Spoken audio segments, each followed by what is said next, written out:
En esta sesión vamos a responder algunas de las preguntas que algunos lectores de Una filosofía para sobrevivir en el siglo XXI nos han hecho recientemente. Este libro que se publicó hace muy poquito y ya va por la cuarta edición, este libro conocido popularmente ya como El Búho, Una filosofía para sobrevivir en el siglo XXI, debe mucho tanto a la editorial, que lo ha hecho posible, como a todos y cada uno de sus lectores y de las personas que le han prestado atención.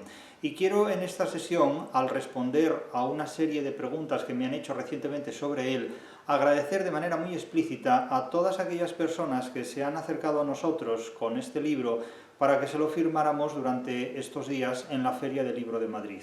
Quiero expresarles a todos y cada uno de ellos, a todas y cada una de estas personas, mi más sincero agradecimiento, insisto, por prestar atención a lo que aquí se dice y por comprender que efectivamente este libro no es, como suele decirse hoy, simplemente un libro de autoayuda.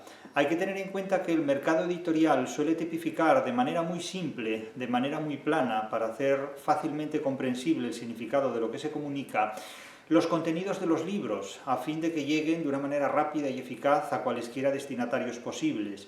Pero lo que resulta completamente innegable es que libros como este no caben en un concepto de autoayuda. Un libro como este, que alguna persona ha calificado de la Biblia de los milenaristas, o el manual de los milenaristas, pero sobre todo la Biblia de los milenaristas, ¿para qué? ¿Para sobrevivir en el siglo XXI? Bueno, hay cosas mucho peores. Pero desde luego este libro sí ofrece un repertorio, un catálogo, casi diríamos un decálogo de formas de comportamiento y sobre todo de formas de pensamiento para evitar problemas, para evitar incurrir, pisar charcos en los que más de una persona pueda ahogarse.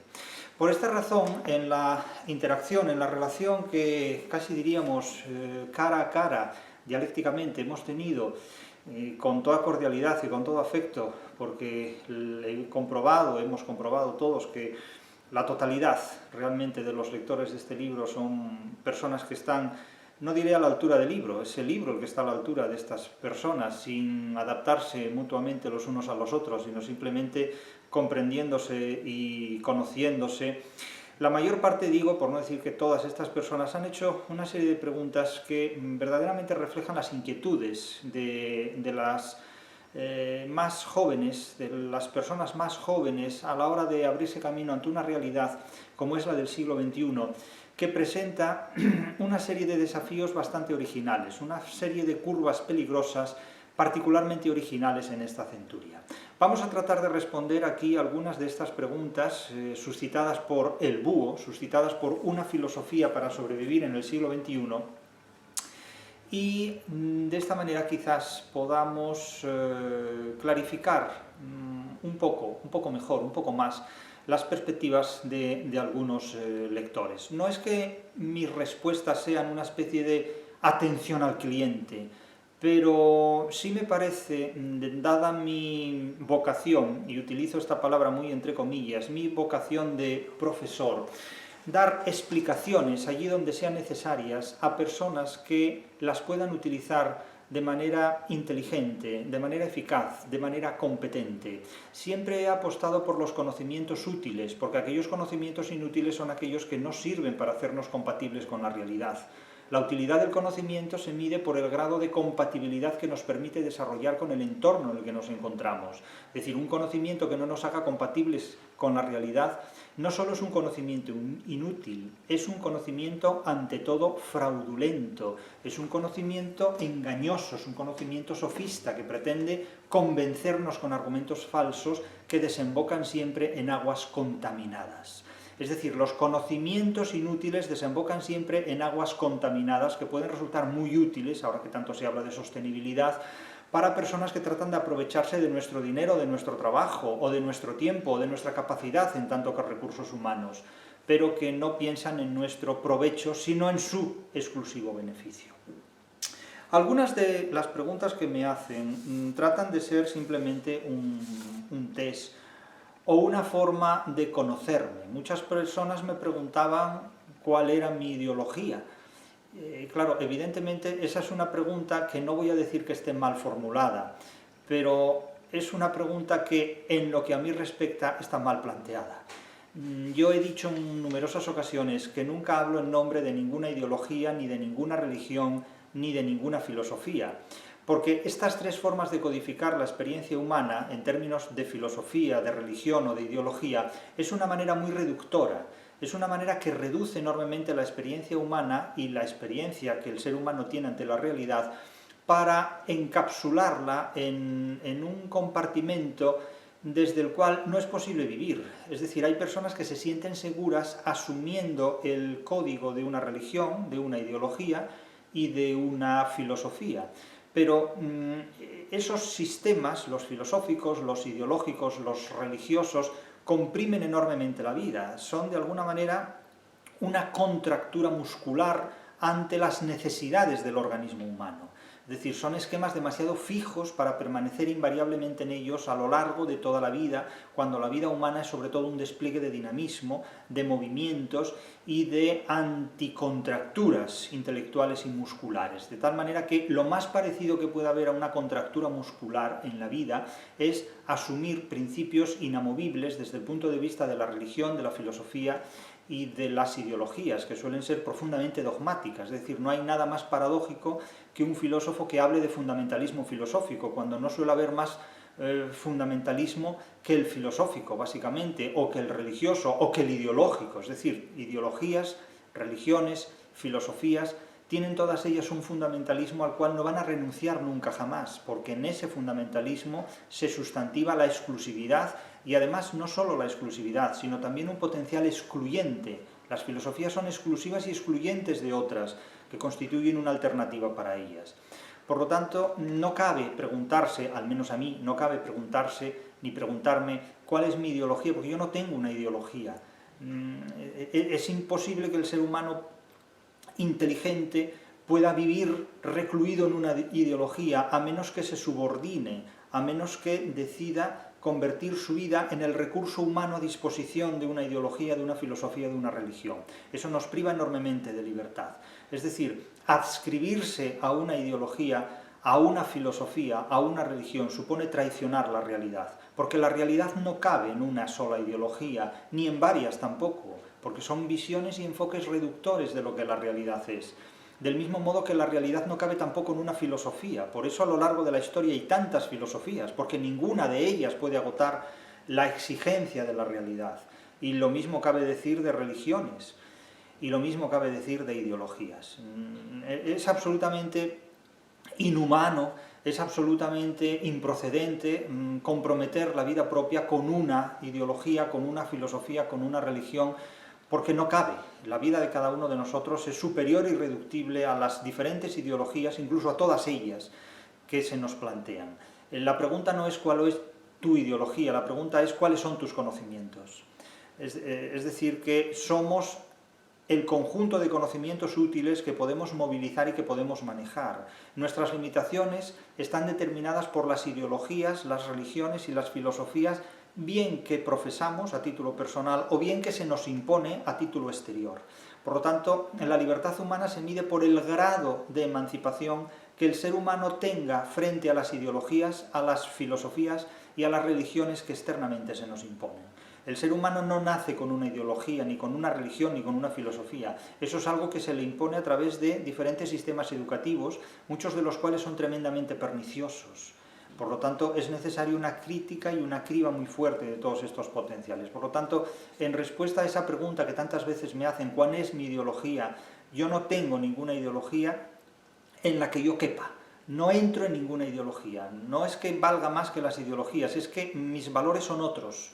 Es decir, yo valgo en la medida en que los conocimientos de los que dispongo, y he tomado como referente siempre la literatura, como referencia de mis conocimientos fundamentales, yo valgo lo que valen los conocimientos útiles de los que dispongo.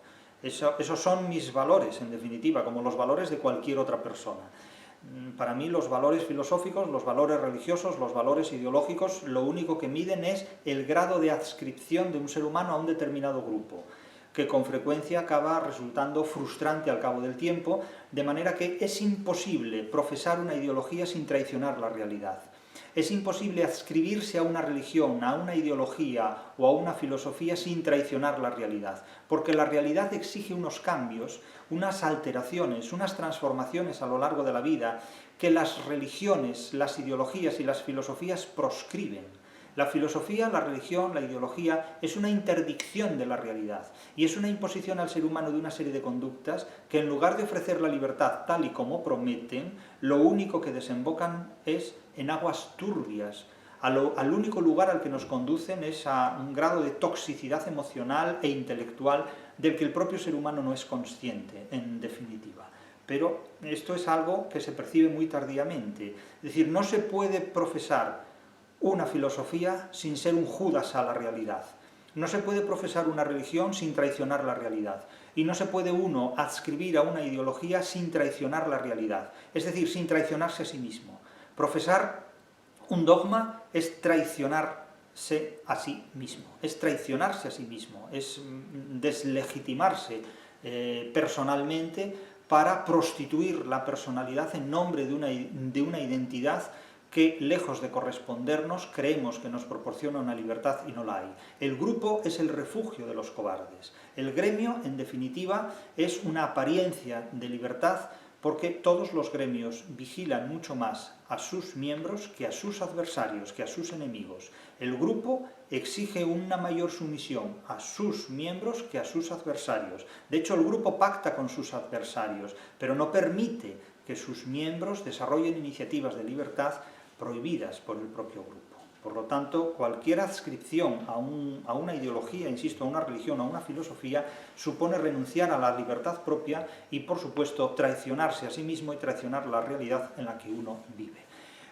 Esa es mi manera de pensar, por lo tanto, no me busquen ideologías, no me adscriban a ninguna ideología, porque yo no tengo ninguna razón para adscribirme a ninguna ideología políticamente codificada en el mundo contemporáneo.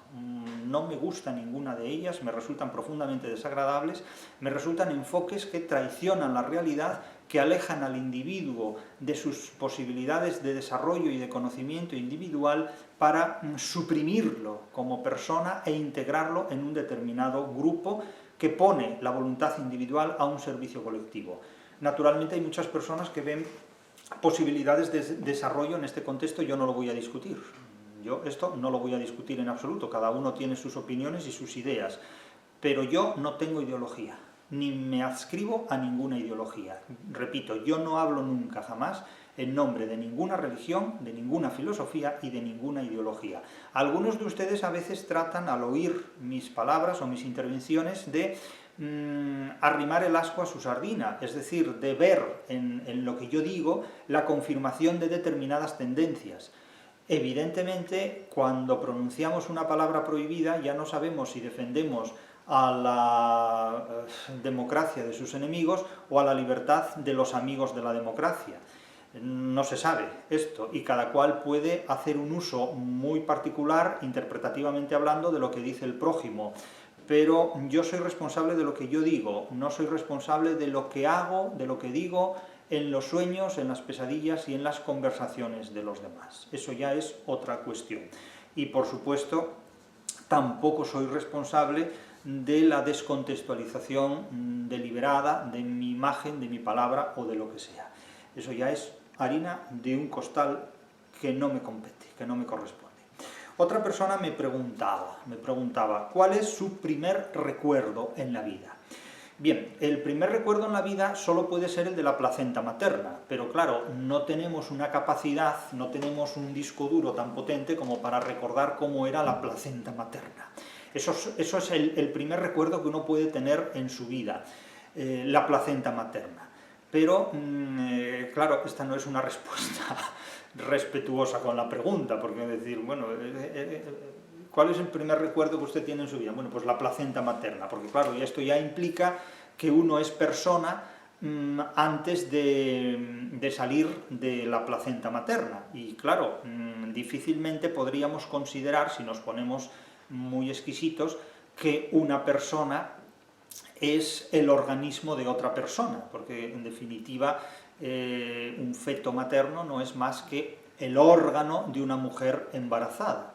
Claro, alguien pensará que esto es una auténtica barbaridad y otros pensarán que es muy coherente. No voy a entrar en discusiones de este tipo, pero naturalmente la persona existe como tal, a mi juicio, cuando puede vivir emancipada de un cordón umbilical. Hasta entonces no es que no sea persona, es que no es una persona que pueda vivir emancipada de un cordón umbilical. Claro, sobre esta cuestión se puede discutir o no, yo no voy a discutir esto, es decir, cada uno que piense lo que quiera y que afirme lo que le dé la gana. La discusión es una forma de perder el tiempo y de entretener a quienes no tienen nada que hacer. Ya he dicho muchas veces que el medio no es el mensaje, el medio es el mensaje de los que no tienen nada que decir. Entonces, que se pelee el que quiera. ¿Cuál es el primer recuerdo de su vida? Lógicamente debería ser la placenta materna, pero no lo es. Hay varios recuerdos en la vida de cada persona, yo tengo los míos. Los recuerdos impactan sobre todo por la fuerza con la que en un momento dado se imponen. Mis primeros recuerdos básicamente se refieren sobre todo a mi abuelo materno, que fue una persona que me dedicó durante la infancia muchísimo tiempo. Mi abuelo materno falleció cuando yo tenía 10 años, pero fue una de las personas más influyentes en mi formación más temprana, en definitiva. Mi niñez terminó cuando yo tenía 10 años, no solo porque muriera mi abuelo materno, sino porque a partir de los 10 años yo comencé unos estudios en un régimen muy fuerte, muy exigente. Yo a partir de los 10 años fui sometido a un proceso de estudio intensísimo. Yo entraba en el colegio a las 8:30 de la mañana y salía a la 1:30 de la mañana, como el resto de mis compañeros. A mediodía comía muy rápidamente y tenía que estudiar música, tenía que estudiar lo que entonces se llamaba la teoría musical, la teoría de la música y el solfeo, para asistir diariamente a clases de 1:30. Yo asistía diariamente a clases de 1:30 de música y después por la tarde tenía clase también de 3:30 a 6:30 de la tarde. Y después a las 7 entraba en clase de música y salía a las 8:30. Llegaba a casa, cenaba y me ponía a hacer lo que se llamaban los deberes para el día siguiente. Ese régimen de trabajo lo tuve inflexiblemente, a veces en clases de música también incluidas esas clases de música en los fines de semana durante 8 años. Durante 8 años. Lo que fueron los 4 años del bachillerato, incluyendo COU, y los años de quinto a octavo de GB, ambos inclusive. Es decir, fue un régimen de estudio absolutamente tremendo, realmente impresiona actualmente pensar en aquel régimen de trabajo. Entonces mi infancia terminó realmente a los 10 años. Los primeros recuerdos son muy anteriores a esos 10 años y están determinados por su impacto. Sí recuerdo una bofetada que me dio una profesora en primero de EGB, prácticamente el primer día del curso. Aquella profesora se llamaba Asunción e impartía clase en un colegio que entonces se llamaba Manuel Rubio y hoy día se llama de los Pericones, no sé por qué razón se llama de los Pericones, ni me importa saberlo. El colegio se llamaba Manuel Rubio y está en Gijón, en el barrio de Ceares. Fue un colegio muy interesante, como todos los de la época, y allí tuve profesores muy aceptables, muy estimables. Tuve una profesora que se llamaba Mercedes, en Párvulos, que fue la mejor profesora que tuve en aquel colegio, y después tuve a dos profesores, uno que se llamaba Don José María y otro que se llamaba Don Eduardo. Y Don José María fue el mejor profesor que tuve y Mercedes fue la mejor profesora que tuve. La peor fue Asunción y otro que no fue malo, se llamaba Don Eduardo, no era malo, eran profesores que trabajaban muy bien y eran muy buenas personas. No me pareció tan buena persona aquella tal Asunción. Y hablando de los primeros recuerdos que tengo en la vida, evidentemente a los 5 años esta Asunción me dio una bofetada que fue una auténtica hostia. Es decir, aquello no se podía calificar de bofetada, fue una auténtica hostia. Yo tenía 5 años, no había cumplido 6 años todavía, y recuerdo perfectamente el contexto. El contexto era que nos había mandado escribir la fecha del día y yo puse algo así como Gijón, coma, y no sabía el número del día correspondiente, entonces trataba de enterarme de alguna manera, y parece ser que tardé algo de tiempo en escribirlo. Se cruzó la señora por el medio y yo lo que sentí fue una bofetada que, vamos, me hizo aterrizar en un contexto diferente al que me encontraba. Pero fue, ya les digo, una auténtica hostia. Es decir, yo pude mantener el equilibrio de milagro. Y después de recibir semejante bofetada, oigo, todavía vas por ahí, todavía vas por ahí. Claro, evidentemente, después de que recuperé de alguna manera el contexto, porque yo no vi venir la bofetada, es decir, fue alevosamente dada, prácticamente por la espalda, no me enteré. Pues sí, luego, vamos, puse la fecha del día, que no me acuerdo qué día fue, desde luego, pero, en fin, ese fue uno de esos recuerdos inolvidables, cuando te dicen, te voy a dar una, que no te vas a olvidar. Bueno, pues ella no me dijo nada, pero me la dio sin darla. Se llamaba Asunción, aquella señora, y naturalmente no sé qué habrá sido de ella, pero básicamente lo único que recuerdo de ella es eso, no tengo más recuerdo que ese, y fue uno de los primeros y principales recuerdos. Esa misma señora protagonizó después otra secuencia ya más curiosa y menos violenta, que consistió en una anécdota muy reveladora de lo que eran algunas cuestiones. Se la he comentado esta anécdota a muchos otros, pero ya que me preguntan por recuerdos, se los voy a relatar. Esta señora nos explicó en cierta ocasión una lección sobre las aves migratorias. Y en una de las preguntas que tuvimos que cubrir en una ficha, hablamos de 5 años de edad, había que indicar si las cigüeñas eran aves migratorias o no eran aves migratorias. Recuerdo que estábamos sentados en una mesa hexagonal, en una mesa que tenía 6 lados, y cada uno de nosotros estaba sentado en un lado, y llegó el turno de la cigüeña, y había que decidir si la cigüeña era o no un ave migratoria. Y teníamos dudas, no sabíamos responder, y yo dije que la cigüeña no podía ser de ninguna manera un ave migratoria, por una razón absolutamente contundente. En aquel entonces se nos decía que los niños venían de París y que los traían las cigüeñas. Era una teoría muy materialista que trataba de reemplazar el origen metafísico de la vida, ¿no? No había una explicación biológica de otro tipo, sino que la procedencia de los niños se atribuía a las cigüeñas. Con frecuencia todavía se podrá encontrar algún tipo de iconografía donde aparece una cigüeña con un largo pico que contiene pues un pequeño pañal dentro del cual hay un bebé. Entonces se decía que los niños venían de París y los traían las cigüeñas.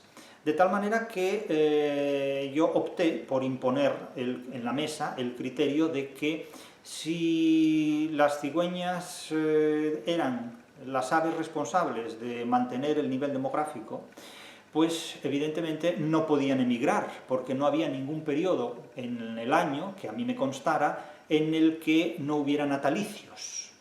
Por lo tanto, no era posible que las cigüeñas emigraran, porque no es que hubiera una temporada donde la gente procreara, por decirlo así, porque no había ese léxico en nuestro vocabulario en aquel entonces, sino que si las cigüeñas emigraran, habría un periodo del año donde no habría niños, y resultaba que no, que en el invierno los niños nacían igual, por lo tanto las cigüeñas no podían emigrar. Y toda la mesa aceptó mi argumentación, totalmente escolástica por otra parte, totalmente racionalista, de un racionalismo idealista, por supuesto, que implicaba el desconocimiento de la avifauna de una determinada zona, la avifauna, es decir, la fauna que habita, la fauna de aves que habitan en una determinada zona, pero claro, eso ya chocaba con la realidad. O sea, nótense la mente de una criatura de 5 años, cómo pensaba una criatura de 5 años en tales términos.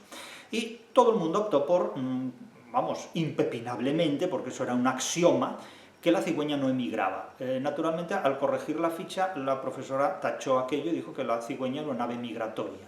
Evidentemente protesté, aun a riesgo de recibir otra bofetada como la anterior, pero no hay bofetada que no se devuelva. Entonces dije, esta es la mía, esta tía no sabe nada de aves migratorias, y yo le di la argumentación, o sea, mire, no es posible que la cigüeña emigre porque la cigüeña trae los niños de París y los niños llegan siempre. De hecho, yo había tenido recientemente una prima en el invierno y la trajo la cigüeña, por lo tanto la cigüeña no migraba. Al menos en Gijón las cigüeñas no emigraban, ¿no? Y que la cigüeña emigraba y tal igual. Evidentemente fui a casa protestando, diciendo que la profesora no sabía nada de lo que decía, y entonces me dijeron algo así como que, bueno, que como la profesora no tenía niños, pues a lo mejor pues no sabía esto, pero que yo no tenía que dar importancia a aquello. A mí aquello me pareció algo muy importante, porque una profesora que no sabía de qué hablaba no podía ser una buena profesora. Me di cuenta entonces desde primero de GB que eso de tener profesores que no saben de qué hablan no era propio de primero de GB, sino que era propio de toda la carrera universitaria también. Quiero decir que desde primero de GB hasta la cátedra me encontré con profesores que no sabían de qué hablaban. Por lo tanto, lección aprendida desde primero de GB. Por razones diferentes a las aves migratorias, indudablemente, pero la anécdota es uno de los recuerdos más impactantes, no de los primeros, pero sí más impactantes que recuerdo, porque evidentemente cuando a la gente se la educa en un racionalismo idealista, ese racionalismo se impone ante hechos reales que, si no hay un desengaño posterior, pues indudablemente se desemboca en un tercer mundo semántico. La anécdota puede resultar más o menos graciosa, más o menos reveladora de cómo funciona el sistema educativo y pueden aplicarle las interpretaciones que estimen oportuno. Pero les aseguro que aquello para mí fue indignante, porque el hecho de contraargumentar sin criterios hechos absolutamente evidentes, porque claro, si la cigüeña traía a los niños y los niños venían siempre, la cigüeña no podía alargarse por una temporada, ni siquiera irse de vacaciones, ¿no? Entonces, en fin, imagínense ustedes lo que sería aguantarme a mí con 5 años. Pues mucho peor que ahora todavía. Pero bueno, esos son algunos de los recuerdos iniciales. Otro día hablaré de otros. Otra pregunta que me hace otra persona. Estimado maestro, antes que nada quiero agradecerle su labor educativa, ojalá hubiera... eludimos los elogios. Según esta reflexión le planteo la siguiente pregunta. Si hubiera escritores interesados en enriquecer la literatura española, ¿qué elementos o enfoques ayudarían a enriquecerla y cuáles podrían empobrecerla? ¿Qué le falta al Anillo del Nibelungo de Wagner, a Hamlet de Shakespeare o a las obras de Edgar Allan Poe, para tener la misma riqueza que la literatura y el arte españoles, siglo de oro? Espero que mi pregunta sea clara y quedo con interés de leer su libro, El Búho, una filosofía para sobrevivir en el siglo XXI. Bien, vamos a ver, la literatura no se enriquece ni se empobrece con la presencia de tales o cuales elementos. Una obra literaria se puede enriquecer con la presencia de un piano, pero también se puede enriquecer con la presencia de una lombriz. Lo que realmente enriquece o no a una obra literaria es el uso inteligente que se hace de los elementos que forman parte de ella en relación con la época en la que se escribe. Es decir, la literatura tiene que tener un impacto en el presente, y ese impacto en el presente tiene que estar relacionado con una ampliación inteligente y racionalista de las posibilidades de la libertad humana. Si la literatura no atraviesa esos elementos, la literatura es un kitsch completo. Porque escribir una obra para no aportar absolutamente nada original no es escribir una obra literaria, es recrear obras literarias escritas anteriormente. Es decir, si alguien construye de nuevo la Torre Eiffel y dice qué bonita me ha quedado esta torre, lo único que diría el espectador es, esto es una copia de la Torre Eiffel. O sea, ¿dónde está la originalidad? En ninguna parte. Lo mismo ocurre en arquitectura. La arquitectura está al servicio de una habitabilidad o de otros factores que se puedan poner en juego. A la literatura, esta originalidad le viene dada sobre todo por el desarrollo racionalista de formas de comportamiento humano, que en definitiva tienen una cita con la libertad humana. ¿Por qué las obras de Shakespeare, como Hamlet, o de Edgar Allan Poe, no tienen, digamos, el valor que, a mi juicio, sí tienen obras españolas del siglo de oro, por ejemplo? Pues se lo voy a resumir con una frase de Quevedo, que se inscribe en todo lo que es la tradición literaria hispano-grecolatina. La frase de Quevedo dice, gente sin pretensión y desengañada, es decir, gente a la que no le mueven intereses espurios y que está desengañada, es decir, que conoce realmente el funcionamiento de la realidad, gente sin pretensión y desengañada, más atiende a enseñar que a entretener, Enseñar y entretener son dos elementos que en esta frase el propio Quevedo disocia, separa. Pero la tradición literaria hispano-grecolatina a estos dos elementos, enseñar y entretener, siempre los unió, siempre los armonizó, desde Horacio. Horacio dice que el arte tiene como finalidad deleitar y enseñar, es decir, enseñar gratamente, proporcionar conocimientos o exigir conocimientos, que eso no se aclara, pero de una manera gratificante, no mortificante. Es decir, que la lectura de obras literarias debe hacer que el ser humano tenga más valor, valga más. ¿Por qué? Porque recibe valores, es decir, respirar aire limpio hace que la salud mejore, respirar aire contaminado hace que la salud se deteriore. Por esta razón, impregnarse de literatura, por así decirlo, pues evidentemente enriquece más las posibilidades de supervivencia humana porque estimula las posibilidades del pensamiento, del desarrollo racionalista, intelectual y también sensible del ser humano. Tengan en cuenta que lo sensible y lo inteligible viajan juntos, no se pueden disociar. Lo sensible no se puede desarrollar sin lo inteligible, y lo inteligible no es algo que se alcance de espaldas a lo sensible, ¿no? No entramos en contacto con la supraconciencia. Hay gente que sí, hay gente que toma café con la supraconciencia del mismo modo que Freud dialogaba con el inconsciente. No sabemos con el inconsciente de quién, si con el marido del uno o la mujer del otro, el inconsciente o la inconsciente, pero es curioso que el feminismo no sé si ha reclamado para sí a la inconsciente, eso no lo sé, pero no lo sé ni me interesa saberlo, pero vamos, el inconsciente parece que tiene morfema de género masculino, por la razón que sea. No sé si hormonas masculinas o no también, porque el que trate con el inconsciente sabrá, como aquel pintor que decía que pintaba en el inconsciente. No sé qué pintaría en el inconsciente, pero me lo imagino. Entonces, gente sin pretensión y desengañada más atiende a enseñar que a entretener. Shakespeare atiende más a entretener que a enseñar. Otra cosa es que, puestos a entretenernos, aprendamos mucho con Shakespeare. El caso de Edgar Allan Poe es el caso de una literatura claramente de consumo. Edgar Allan Poe entretiene, pero ¿qué enseña? Entretiene, promueve básicamente emociones. Edgar Allan Poe es una lectura de adolescencia. No digo con esto que sea una mala lectura. No necesito llegar a estos extremos, ni tengo por qué hacerlo. Pero evidentemente no me comparen a Edgar Allan Poe con Quevedo, ni a Mark Twain con Cervantes. Claro, una persona en Estados Unidos me decía que el humor de Mark Twain era superior al de Cervantes. Digo, sí, y el dedo gordo del pie de Pulgarcito, pues a lo mejor también, ¿no? Pero es que eso no es un criterio literario exclusivo y específico. Es decir, cada uno dispone del sentido del humor que su inteligencia le permite. Entonces, yo no puedo negar a nadie que afirme que el sentido del humor de Mark Twain es superior al de Cervantes por el hecho fundamental y absoluto de que cada cual dispone del sentido del humor que su inteligencia le permite. Entonces hay muchas personas que su inteligencia solo les permite disponer de un sentido del humor en virtud del cual solo comprenden el sentido del humor de Mark Twain. Por lo tanto, yo ahí es que no tengo nada que hacer. Ante una situación de ese tipo, lo más que puedo hacer es seguir estudiando pues, el intermezzo de Manuel María Ponce al piano. Quiero decir que, por favor, no me interrumpan. O sea, cuando estoy, digamos, haciendo algo que me puede resultar gratificante, como pues estudiar la gavota de Ponce o simplemente, pues, no sé, la romanza sin palabras de Antonio de la Cruz, ¿no? O sea, no me interrumpan con este tipo de cosas, o sea, sigan ustedes leyendo a Mark Twain como pueden leer el prospecto de un medicamento, es decir, y tan felices todos, ¿no?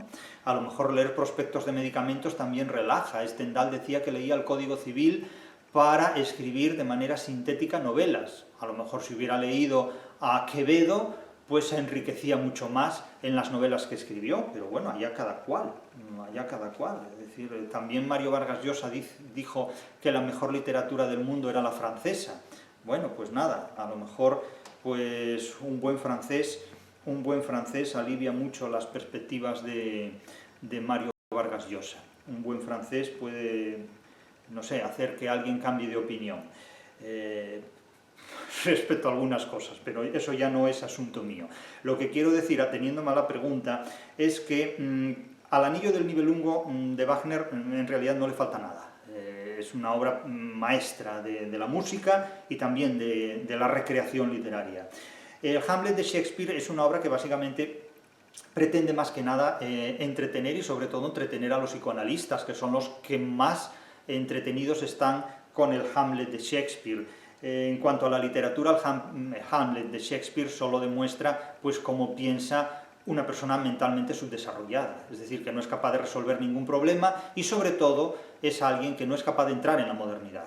Es decir, ninguna obra del teatro de Shakespeare desemboca en un desenlace moderno, sino que siempre retrotrae a sus personajes a fracasar en el mundo antiguo, porque ninguno de ellos es capaz de encontrar una solución moderna a los problemas en los que vive. Tengas en cuenta que el teatro de Shakespeare es un teatro que se mueve en el mundo medieval, en los escenarios de un mundo completamente medieval, cuyos personajes son incapaces de trascender la modernidad. Ninguno de estos personajes que viven en la recreación de un mundo sofisticadamente medieval en las postrimerías del Renacimiento es capaz, como los personajes de Cervantes, de fugarse hacia la modernidad, hacia la edad contemporánea. De hecho, el teatro de Shakespeare es la recreación de una novela histórica. Leído hoy es la recreación de una novela histórica. Sus personajes femeninos son plañideras, son locas que no acaban en nada absolutamente, como es el caso de Lady Macbeth, y sus personajes masculinos son una degeneración de lo que fueron en un principio, como es el propio Macbeth, Falstaff o el propio Hamlet. Es la nulidad más absoluta. No encontrarán una Ofelia en Cervantes. En Cervantes encuentran una Dorotea, que es una maestra de sus propias ceremonias, es una mujer superdotadísima en todos los sentidos, ¿no? Pero absolutamente superdotada. O sea, Dorotea es una mujer magistral, es una figura insólita. A mi juicio es una de las mujeres más valiosas que ha construido la literatura universal. El caso de Dulcinea es un retrato idealizado del amor, del único idealismo que el ser humano se puede permitir, el amor, etcétera, etcétera. Entonces, el valor de la literatura está en cómo combina el deleite con la instrucción, pero se atiende más a enseñar que a entretener. Cuando la literatura se disuelve en el entretenimiento, pierde valor literario. La literatura tiene que enseñarnos un conocimiento que sin la literatura no existiría como tal conocimiento.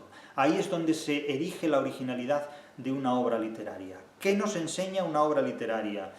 Pues yo he dicho que no nos enseña, sino que nos exige una serie de conocimientos para acceder después a una forma de razonamiento que solo se conoce, que solo se percibe si uno ha atravesado determinados estadios. No hay nada más triste que un ser humano que ha sido educado para no comprender la literatura. Y los seres humanos educados para no comprender la literatura son aquellos que profesan una religión, una ideología y una filosofía. Tengan en cuenta que Platón excluyó de los planes de estudio la literatura. Y en este punto, Platón y Bolonia son lo mismo.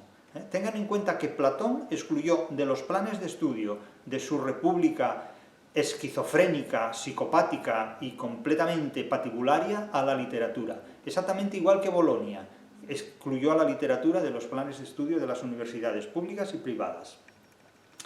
Siguiente pregunta. Estimado maestro, me gustaría formularle la siguiente pregunta.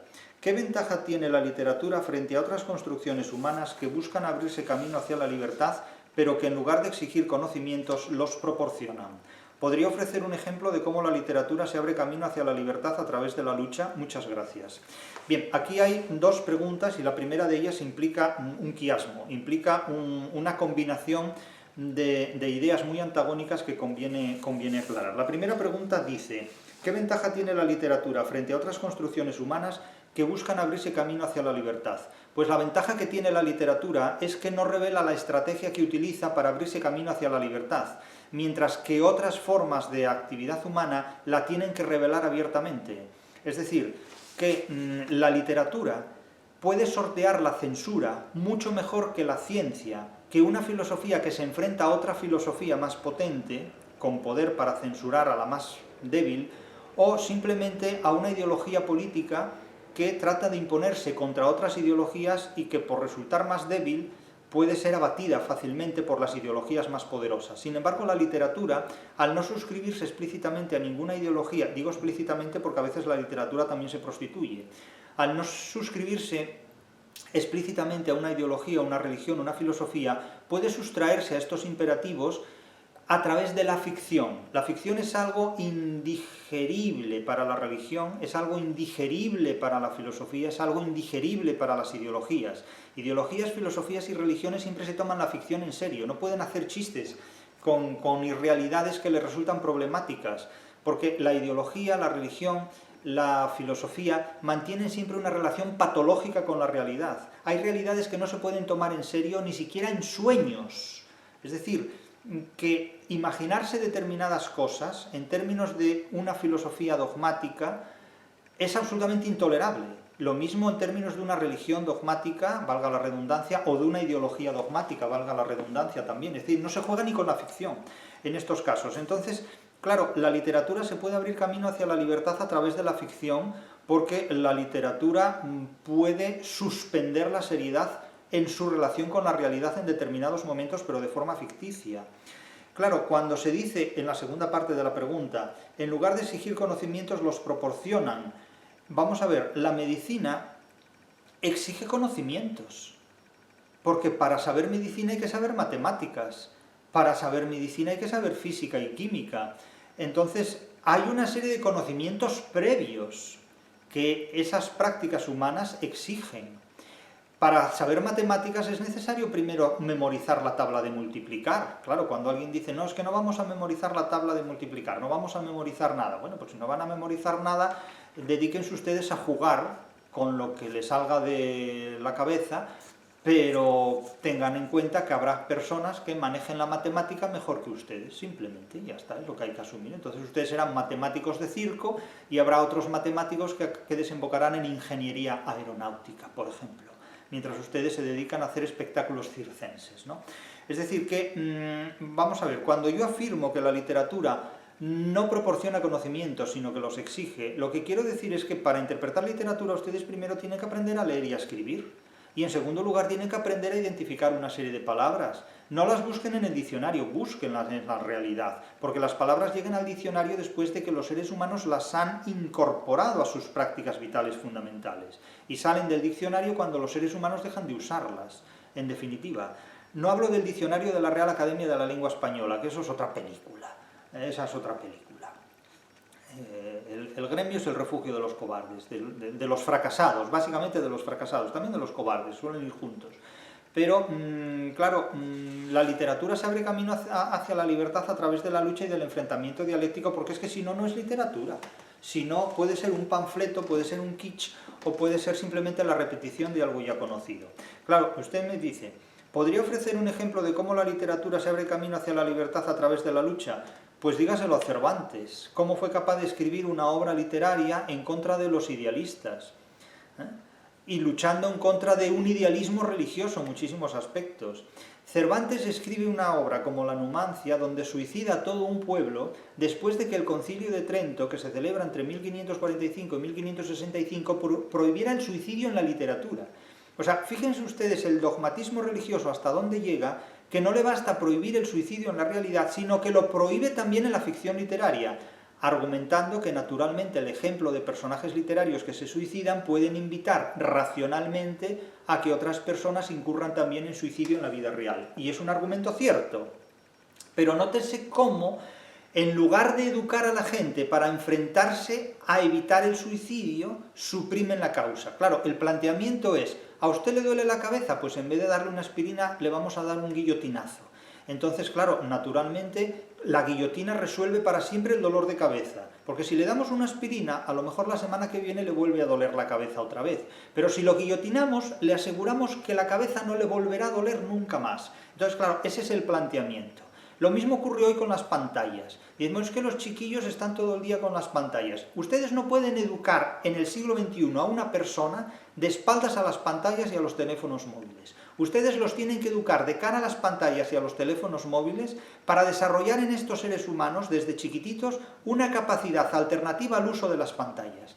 Las pantallas han venido para quedarse y para sobrevivir más que nosotros. Así que o nos hacemos compatibles con un uso racional de las pantallas, o la solución no es, volvemos a los apuntes a mano. Oiga, mire, vamos a ver, esto no tiene sentido de esta manera. Vivimos en un mundo de pantallas, hay que saber convivir con ellas, no naufragar en ellas. Por lo tanto, la solución no está en suprimir los teléfonos móviles ni las pantallas, sino en educar a personas que sepan convivir con ellos. Si hay un accidente aéreo, no por esa razón suprimimos todos los aviones. Lo que suprimimos son las causas que puedan dar lugar a un accidente aéreo, en definitiva. Pero es que, resolver el dolor de cabeza con la guillotina, es el peor remedio de los posibles, es peor el remedio que la enfermedad, evidentemente. Entonces, claro, ¿se puede ofrecer un ejemplo de cómo la literatura se abre camino a la libertad a través de la lucha? Pues Eso es el test de si una obra es literaria o no. Cuando una obra es verdaderamente literaria, lo es porque se enfrenta a una prohibición, lo es porque se enfrenta a una limitación. La historia de la literatura es el triunfo de una ilegalidad literaria que hoy está proscrita y mañana será ley. Esto es fundamental en el desarrollo tanto de la literatura como de las leyes. Lo que hoy es un reconocimiento positivo en las leyes civiles y penales, ayer fue precisamente un delito. Es decir, la libertad de los seres humanos de raza negra en Estados Unidos, ayer, hace siglos, era un delito completamente. Es decir, el servicio militar hoy está abolido en España, obligatoriamente hablando, pero hace unos años era encarcelado el que se negara a cumplir con el servicio militar. Ahora se habla de nuevo de instaurarlo obligatoriamente. Allá verán. Los pacifistas ahora, los que nos educaron en el pacifismo, quieren instaurar esto. Esto es un debate muy abierto y yo no voy a decir si estoy en contra o estoy a favor. Yo digo lo que hay. Cada uno, naturalmente, tendrá sobre este punto de vista una serie de razones y serán, con sus valores, discutibles en el contexto que estimen oportuno. Yo no voy a participar de estas discusiones, eso lo tengo muy claro. Las discusiones son para los que no tienen nada que hacer. Los que tienen algo que hacer interpretan hechos, no discuten opiniones. Otra pregunta que me hacen, y con esta vamos a terminar la sesión de hoy para no alargarnos. Me pregunta una persona, ¿por qué el español es una tecnología superior al inglés? ¿Por qué el español como lengua, como idioma, es una tecnología superior al inglés? Yo siempre he sostenido que las lenguas son tecnologías. Pueden ser también signos de identidad cultural, pero eso ya es un uso ideológico de las lenguas, que todo el mundo hace. Todos usan las lenguas para arrimar el ascua a su sardina. Pero si nosotros nos limitamos, y es una opción limitante, pero planteable, a analizar las lenguas como tecnologías, como instrumentos que permiten construir pues, conceptos, ideas, que pueden aplicarse a la realidad. Es decir, no digo que el mundo esté hecho de palabras, eso es un idealismo galopante, esto es Heidegger, de Derrida, de todos estos, toda esta gente que dice el mundo está hecho de palabras, pero cuando están enfermos, en vez de ir al filólogo, acuden al traumatólogo, o acuden al internista, o acuden al médico, ¿no? En definitiva, no acuden al filólogo, claro, imagínense ustedes que si el mundo estuviera hecho de palabras y nosotros fuéramos palabras, cuando estamos descompuestos, pues iríamos a un sintáctico, a un gramático que nos compusiera, ¿no? Es decir, es curioso que hay mucha gente que dice el mundo está hecho de palabras, la realidad está hecha de palabras, que caramba, ¿y usted entonces por qué tiene una tarjeta de seguridad social? Es decir, todos estos hermeneutas, ¿no? Es decir, cuando están enfermos van al médico en lugar de ir a un colega y a un gramático, en lugar de ir a los colegas del departamento de lingüística, van, pues, no sé, a un traumatólogo, por ejemplo, ¿no? Es curioso. Si están hechos de palabras, ¿qué pinta usted en una consulta médica? ¿No? Vaya usted a ver a un gramático, a alguien especialista en sintáctica, en lingüística, etc., que se le recomponga a él, ¿no? Es curiosa las chorradas que dice la gente. A una chorrada solo se puede responder con otra chorrada, evidentemente. Pero claro, ¿por qué el español es una tecnología superior al inglés? El español fue, como lengua, muy superior al inglés y lo sigue siendo en literatura. Lo sigue siendo en literatura, pero no en informática, por ejemplo. Es decir, el lenguaje de la informática es un lenguaje que está mucho más desarrollado en inglés que en español, evidentemente, pero no en literatura. Es decir, el español como lengua literaria es muchísimo más potente que el inglés. El inglés como lengua literaria es una lengua muy telegramática, de hecho es una lengua más propia para un mundo feliz, la lengua de la felicidad, se ha dicho muchas veces, ¿no? El inglés es la lengua de la felicidad, es el idioma de la felicidad, con todo lo que esto supone, mientras que el español es la lengua del desengaño, en definitiva. El español es una lengua de literatura crítica o indicativa, mientras que el inglés es una lengua de literatura sofisticada o reconstructivista. El inglés es la lengua de la literatura de Shakespeare, que es una imitación de la literatura hispano-grecolatina, recreada medievalmente en las postrimerías del Renacimiento, pero el español es una tecnología superior al inglés en literatura, en otros contextos habrá que verlo, porque en otros contextos el chino incluso puede ser superior al inglés, depende de lo que haga en la República Popular China en la realidad a la que el chino dé nombre. Claro, es que esto depende de muchos aspectos, pero la lengua es una tecnología más. Es una tecnología. ¿Puede verse como un signo de identidad cultural? Sí, puede verse todo eso, pero es una tecnología. En definitiva, no es más que una construcción tecnológica. Téngase en cuenta que, por ejemplo, el derecho utiliza muchas expresiones técnicas del latín, porque la presencia del derecho romano en toda la evolución histórica del derecho posterior es muy poderosa, de manera que el latín como tecnología jurídica sigue teniendo todavía hoy una relevancia muy importante. Por esa razón, cuando hablamos de una lengua tecnológicamente más potente que otra, lo hacemos siempre tomando como referencia un determinado contexto, como puede ser el derecho desde el punto de vista del latín, la literatura desde el punto de vista del español o el inglés desde el punto de vista de la informática. Pero no podemos decir que hay una lengua que en términos absolutamente monistas sea superior a todas las demás. Eso ya es incurrir en un idealismo, ¿no? De forma que, claro, a veces ocurre que algunas personas, no sé si con buena o mala intención, supongo que de todo habrá, es decir, afilan o descontextualizan una de mis afirmaciones para polarizarla en una dirección o en otra. No se trata de esto, tampoco. No hablo, insisto, para promover ninguna ideología, ninguna filosofía, ninguna religión. Hablo para interpretar la realidad a partir de los conocimientos literarios de los que dispongo. Vamos a quedarnos aquí, en otra sesión continuaremos con más preguntas y reitero mi agradecimiento a todos aquellos lectores del Búho, de esta obra, que tantos de ellos han promovido y han difundido y a la que su autor les debe su reconocimiento, su atención y su consideración. En particular aquellas personas que nos acompañaron este fin de semana en la Feria del Libro de Madrid. Que haya salud para seguir hablando de esta obra. El Búho, una filosofía para sobrevivir en el siglo XXI. La Biblia de los milenaristas y de sus padres.